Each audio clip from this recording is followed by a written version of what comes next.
स्त्री को खंड खंड कला प्रेसर कुकर रे सिझाई पोखरी को फिंगिदेला स्वामी।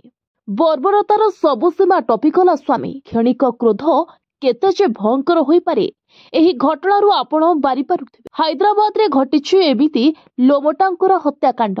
मिरपेट न्यू भेंकट रमन कॉलोनी रे घटिछि जघन्य हत्याकांड।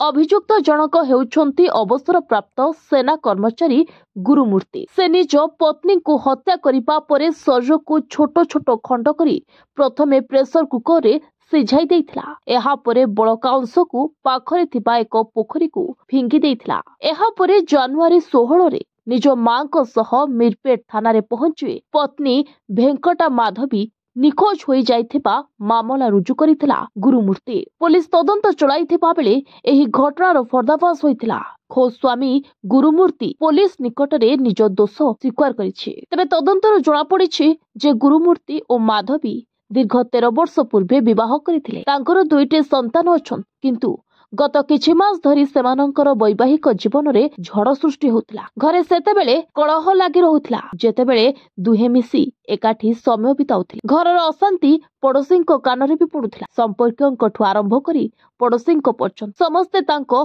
मनमालिन्य विषय अवगत थिले। जेतेबेले पुलिस गुरुमूर्ति को पचरा उचरा करिथिला, तांको पत्नी निजे कुआडे चली जाइथिबा से पुलिस को जणाई, किंतु बारंबार निज बयान बदलाउथिला गुरुमूर्ति। सेपटे परिवार तिक्तता कथा पुलिस को तदंतरे सहायक होइतिला। सेही दिगरे पुलिस तदंत करिबा आरंभ करि देइतिला।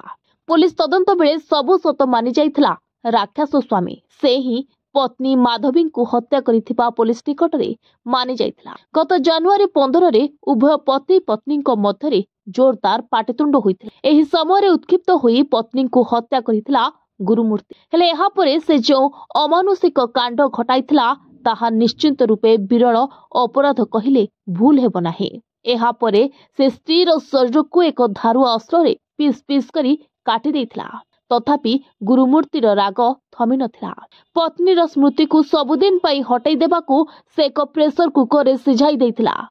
एहा परे से जिलेलागुड़ा पोखरी रे समस्त अंश विशेष फिंगी देइथिला। पानी रे समस्त प्रमाण नष्ट होई जिवो भावी से पोखरी को बाछिथिला, किंतु पुलिस जानिबा परे स्वामीर हत्याकांड कहानी पर्दाफाश होइछे। Bureau report, voice of Odisha live.